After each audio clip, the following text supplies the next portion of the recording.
ప్రధాని మోదీ, రక్షణ మంత్రి రాజ్నాథ్ సింగ్ త్రివిధ దళాల ఉన్నతాధికారులతో వరుస భేటీలు నిర్వహిస్తున్న క్రమంలో భారత్ ఏ క్షణమైనా ఎదురుదాడి చేసే అవకాశం ఉందని పాక్ అప్రమత్తంగా వ్యవహరిస్తుంది.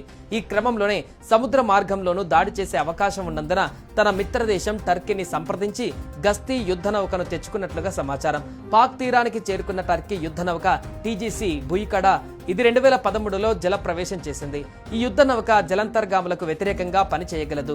గస్తీ కాయడంలో దీనిది అందవేసిన చెయ్యి. పలు నౌకాదళ విన్యాసాలలో పాల్గొని గుర్తింపు తెచ్చుకుంది. ఈ నౌక జలాంతర్గాములను గుర్తించి దాడి చేయగలదు.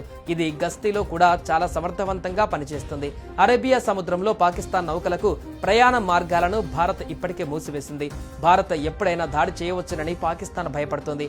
అందుకే టర్కీ సహాయంతో గస్తీ నౌకను తెచ్చుకున్నట్లుగా తెలుస్తోంది. మే 7 వరకు కరాచీలో ఉండనున్నట్లుగా సమాచారం. ప్రధానమంత్రి మోదీ కూడా వరుస చర్చలు, ఆర్మీ, ఎయిర్ ఫోర్స్, నేవీ దళాధిపతులతో భేటీ కావడం కూడా మరింత ప్రాధాన్యత సంతరించుకుంది. ఇప్పటికే వారికి పూర్తి స్వేచ్ఛ ఇచ్చినట్టుగా కూడా ఆయన ప్రకటించారు. అటు రక్షణ శాఖ మంత్రి రాజ్నాథ్ సింగ్ కూడా మీరు కోరుకున్నది ఖచ్చితంగా జరుగుతుంది, హామీ ఇస్తున్నా అని ప్రకటించడం కూడా గమనార్హం. मैं आपको आश्वस्त करना चाहता हूं, प्रधानमंत्री मोदी जी के नेतृत्व में जैसा आप चाहते हैं वैसा होकर रहे हैं. ఇప్పటికే టర్కీకి చెందిన యుద్ధ విమానాలు కరాచీ విమానాశ్రయంలో దిగినట్టుగా ప్రచారం సాగుతోంది. ఇలాంటి టైంలో యుద్ధ నౌక కరాచీ తీరానికి రావడం ప్రాధాన్యత సంతరించుకుంది.